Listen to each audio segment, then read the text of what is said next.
finds a foothold. Leisure suit. It's time to do the hustle. We're going to find out why people are returning to the 70s. I know you have one, RD. Doing the hustle and wearing platform shoes. You find out why New Englanders are doing this when we continue.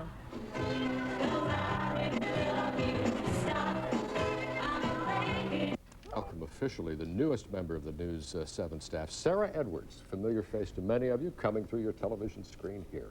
Well, thanks, RD. I already feel at home here, and I hope I didn't humiliate you with a leisure suit crack. Not at all. I never had one. I did have some of those wide ties. Did you really? All right, we'll find out about that later. But I'm going to be covering all aspects of New England lifestyles, how we live, work, and play. And tonight, we play as we look at America's obsession with nostalgia. We're not sure why, but New Englanders are once again swinging to the 70s. It was the disco decade, thanks to John Travolta's feverish moves on the dance floor. Polyester was the blend of choice, along with hot pants, hot hair, and sitcoms featuring ever-perky families like the Bradys. That bunch, along with 70s trash glamour, is back. You'll see a lot of new looks this year that are really old looks. You're going to see the short look on girls, which you're seeing everywhere, the return of platform shoes, pants that have bell bottoms, and of course a lot of people wearing stars and stripes. And they were wearing it back in the 70s. Even blacklight posters are enjoying a revival. Like it or not, we're experiencing a 70s flashback. It's when I grew up.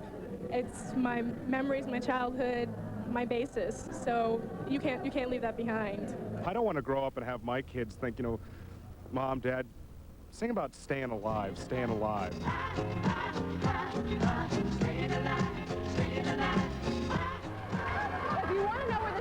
Are really staying alive. It's here at Zanzibar on Wednesday nights.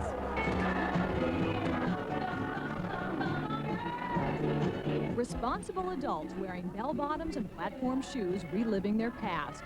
DJ Barry Scott, who hosts the Lost 45s program on WZLX, found that 70s music is in such demand, people needed a time and place to dance to it.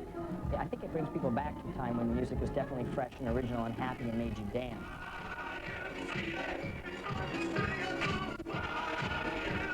We were getting over a lot of things from the 60s, and people were trying to get back on their feet and have some fun for a change. The light blue eyeshadow, which is, you can't wear that anymore. That's, you know, taboo. Don't do that. And the bright pink lipstick. Well, quite honestly, Sarah, I think a lot of people try and deny the past, and I'm getting into it. Enjoy the tunes. I think they're a lot better than today's tunes, and I'm into it.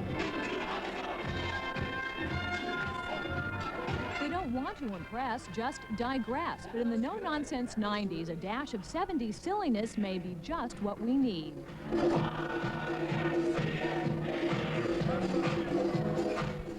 By the way, there is a 70s Preservation Society nationwide, so some folks are taking that unserious decade very seriously. And R.D. Edie told me that she did the YMCA song. Oh, she can spell it out, and had the miniskirt. Big hit for the village people. The village people, that's right. Do you think times were simpler in the 70s? Oh, definitely. I mean, it was after the 60s and the protests, and people were just having fun. And now with the recession in the 90s, people are looking back to that decade to have a good time. So there you have it. Whatever. So tell us about these ties that were made for you, RD. That's another story. That'll be my follow-up on the 70s, There may still be one hanging at the back of the closet someplace. Okay. And where will remain, by the way. It's good to have you there. Thank you so much. Thanks. We'll see you regularly. All right. Good. I'll Thanks. be here. Still ahead on News 7 at